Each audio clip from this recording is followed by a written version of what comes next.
Hi hello everyone, उम्मीद करती हूँ आप सभी बहुत अच्छे होंगे। और आज हम एक लेसन प्लान डिस्कस करेंगे, the story of the mongoose. और हम किसी लेसन प्लान को बनाने के लिए क्या क्या स्टेप्स फॉलो करते हैं हम वो डिस्कस करेंगे। और एक ये सैम्पल लेसन प्लान है कि हम उसमें किस तरीके से क्या क्या लिख के किस तरीके से अपना लेसन प्लान हम बना सकते हैं। लेसन प्लान आपको बनाने होते हैं बीएड में, डीएलएड में, बीएलएड में यानी bachelors of elementary education, bachelors of education and diploma in elementary education JBT. और जिस तरीके से भी टीचिंग का कोर्स होता है आपका, और डिफरेंट डिफरेंट कोर्स में आप बनाते हैं।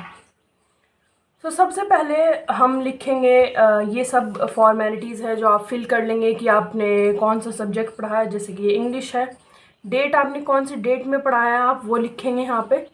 पीरियड लिखेंगे कि कौन सा आपने पीरियड लिया था, देन स्कूल का नाम, क्लास एंड सेक्शन और लेसन नंबर। फिर हम बढ़ते हैं अपने टॉपिक की ओर। सो हम टॉपिक लिखेंगे the story of the mongoose. उसके बाद हम लिखेंगे जनरल एम्स यानी सामान्य उद्देश्य। सो जनरल एम्स में हम लिखेंगे कुछ कि ज़्यादातर चैप्टर्स के जनरल एम्स सेम ही होते हैं, तो हम लिखेंगे ये सब फॉर्मेलिटीज़। लिखने के बाद फिर हम आ जाते हैं अपने टॉपिक पे। सो टॉपिक में हम लिखेंगे the story of the mongoose. फिर हम जनरल एम्स की ओर आते हैं। जनरल एम्स ज़्यादातर सभी के सेम ही लिखे जाएंगे। जैसे कि फर्स्ट स्टेप में हम लिख सकते हैं to enable the students to learn how to speak words of letters correctly, कि किस तरीके से वो लेटर्स और वर्ड्स करेक्टली बोलेंगे, हमारा जनरल ऑब्जेक्टिव है ये। फिर then to enable the students to understand the passage of silent reading, और जो बच्चे साइलेंट रीडिंग करेंगे उसको समझ बने, वो उसको अच्छे से समझ पाए। Then to enable the students to express idea of paragraph orally और इन अ रिटन फॉर्म, कि हम बच्चे को ये आइडिया एक्सप्रेस करवा पाएँ, कि हम उसको समझा पाएँ, कि वो आइडिया एक्सप्रेस कर पाए पैसेज का ऑरली बता के, and in a written form, और वो लिख भी सके। Then to enable the students to gain knowledge in the lesson, और जो नॉलेज मिली है लेसन में कि लेसन किस बारे में था आखिर, वो सब भी बच्चा एक्सप्लेन कर पाए। To develop imagination power in the students, और इमेजिनेशन पावर स्टूडेंट्स में हम डेवलप कर पाएँ। ये 5 एम हमारे हो सकते हैं, 10 भी हो सकते हैं, जिस हिसाब से भी आप लिखना चाहें। फिर हम स्पेसिफिक एम की ओर आते हैं। जनरल एम्स के बाद स्पेसिफिक एम आता है। इसमें हमें लिखना होता है नॉलेज एप्लीकेशन, या जिस तरीके से नॉलेज एप्लीकेशन हटाकर आप सिंपल लिखना चाहें। The students will be able to recognize the importance of characteristics in the passage and know how to write their story, their scope of learning.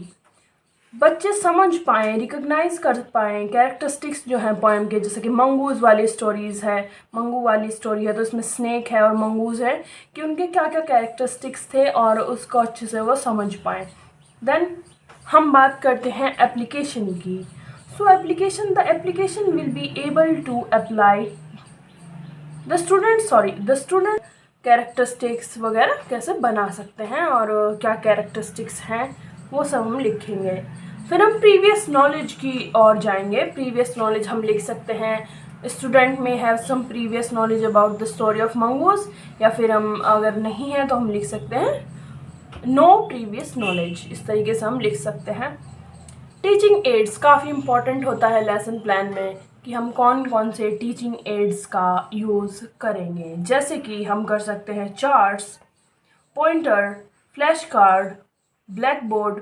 इस तरीके से हम अलग अलग टीचिंग मॉडल्स का यूज़ करेंगे। विजुअल ऑडियो एड्स भी हम यूज़ कर सकते हैं। तो इस तरीके से हम डिफरेंट टीचिंग एड्स अपने चैप्टर को ध्यान में रखते हुए हम इसमें इंक्लूड कर सकते हैं।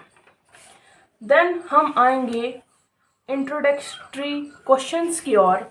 इंट्रोडक्टरी क्वेश्चंस में हम देखेंगे कि हम बच्चे से पूछेंगे कुछ क्वेश्चंस, और फिर हम इसका रुख चैप्टर की ओर मोड़ते हुए चैप्टर की ओर ले जाएंगे। इस तरीके की आप पिक्चर भी बना सकते हैं। जहाँ आपको लगता है कि यहाँ पिक्चर आ सकती है, अगर कोई खाली स्पेस आपको नज़र आता है। फ्लैश कार्ड्स, कुछ पॉइंटर्स, कुछ नोट्स, आप हेडिंग्स वगैरह लिख के इसको डेकोरेट भी कर सकते हैं। अगर ये खाली है कुछ स्पेस, इसको भी आप भर सकते हैं।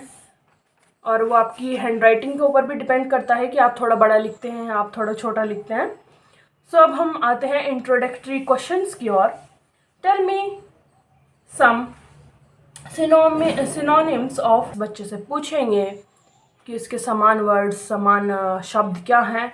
जैसे कि बच्चा बता सकता है डेडली, हजार्डियस एंड पॉइजनस। इस तरीके से वो बच्चा बताएगा, अगर उसको कुछ नॉलेज होगी तो। इस तरीके से बच्चे बताएंगे। फिर हम पूछेंगे कि सम पॉइजनस एनिमल्स के आप हमें नाम बताइए। सो बच्चे बताएंगे स्नेक, लिजर्ड, बी। इस तरीके से बच्चे कुछ कुछ नाम आपको बताएंगे। फिर हम आगे की ओर बढ़ेंगे। Which animal is very dangerous even of snake. और कौन सा जानवर डेंजरस है, खतरनाक है स्नेक के लिए। हम ये बात बच्चे से पूछेंगे, स्टूडेंट से पूछेंगे। सो स्टूडेंट बोलेंगे मंगूज। फिर what is the concept behind the story of the mongoose. फिर हम बच्चे को लेके जाएंगे आगे की ओर और पूछेंगे कि the story of the mongoose है, उसका क्या कॉन्सेप्ट है। देन ये प्रॉब्लमेटिक क्वेश्चन में बदल जाएगा, बच्चों को इसका नहीं पता होगा। फिर हम स्टोरी शुरू करेंगे, बच्चों को समझाएंगे और पूछेंगे कि किस तरीके से आखिर स्टोरी शुरू की जाए। फिर हम अपनी प्रेजेंटेशन शुरू करेंगे। यहाँ से प्रेजेंटेशन में आप लिखेंगे teachers read the passage with proper stress on pronunciation and intonation. हम प्रॉपर स्ट्रेस देके टीचर्स यानी स्ट्रेस देंगे प्रॉपर इंटोनेशन पे एंड प्रोनाउंसिएशन पे, अच्छे से पढ़ के बच्चों को बताएंगे। And students will listen carefully. Student activity या पीपल एक्टिविटी में होगा कि स्टूडेंट विल लिसन केयरफुली, और टीचर एक्टिविटी यानी पीपल टीचर एक्टिविटी में हम इस तरीके से लिखेंगे। बच्चे फिर हम कराएंगे बच्चों को silent reading. Teacher will ask the students to read the passage silently in their mind. हम बोलेंगे बच्चों को कि मन मन में ध्यान से वो सेंटेंस को और पैरा को पढ़ें, स्टोरी को पढ़ें। Student will read the passage carefully. और जो बच्चे हैं, जो स्टूडेंट्स हैं, वो पैसेज को केयरफुली पढ़ेंगे। खाली स्पेस अगर होता है इस तरीके से, तो आप कुछ कुछ डायग्राम वगैरह लगा के ऐसे इसको और खूबसूरत बना सकते हैं। फिर हम आते हैं प्रोनाउंसिएशन ड्रिल पे, कि हम बच्चों को कुछ वर्ड प्रोनाउंस कराएंगे जो डिफ़िकल्ट वर्ड्स हमारे लेसन में, चैप्टर में आते हैं। Teacher will conduct a pronunciation drill of some different words, जैसे कि village, mongoose, companion, evening, grown, lovely and shining. इस तरीके से हम बच्चों को प्रोनाउंस करा सकते हैं। The student will pronounce the word, और स्टूडेंट्स जो हैं वो वर्ड्स को प्रोनाउंस करेंगे। फिर हम बढ़ते हैं कॉम्प्रिहेंसिव क्वेश्चंस की ओर। इस सब करने के बाद हम कॉम्प्रिहेंसिव क्वेश्चंस की ओर आ जाएंगे। फिर हम बच्चों से पूछेंगे, क्योंकि हमने चैप्टर पढ़ा दिया है, उसके बाद हम आएंगे और पूछेंगे who lived in the village. So बच्चे बताएंगे, हम पूछेंगे कि गांव में कौन रहता था, तो बच्चे आंसर देंगे the farmer and his wife lived with a small baby with a small son in the village. इस तरीके से बच्चे आंसर बताएंगे, क्योंकि पढ़ लिया है और अंडरस्टैंडिंग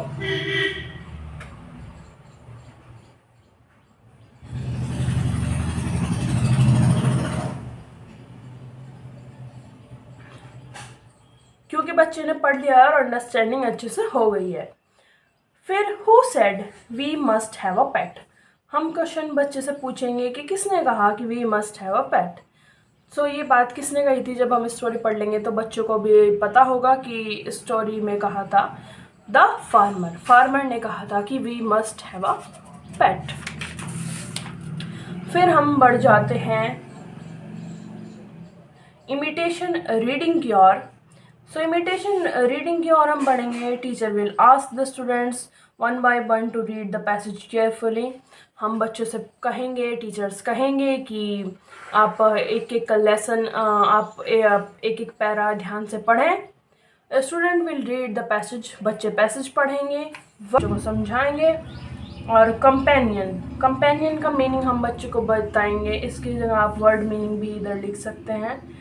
और फिर है कंपेनियन, अ पर्सन और animal home you spend a lot of time. Companion क्या होता है?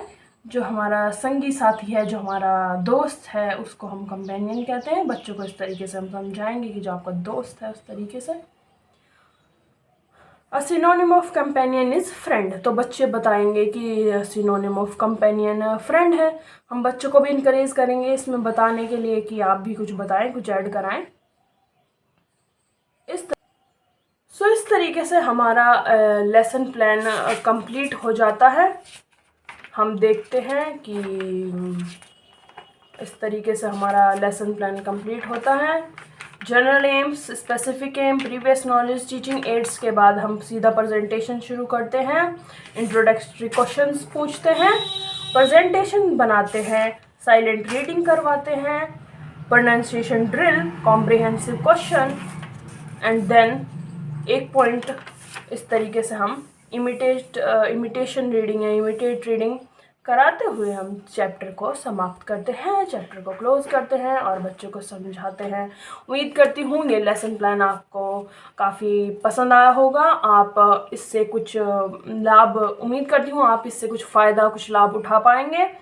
और अगर आपने चैनल अभी तक सब्सक्राइब नहीं किया है तो प्लीज़ कंसिडर सब्सक्राइबिंग। आप देख रहे थे heart to heart with an, मेरे यानी नितिशा सिंह के साथ। और इसी के साथ ही bye bye, thank you and have a wonderful day ahead. Okay, bye bye and thank you.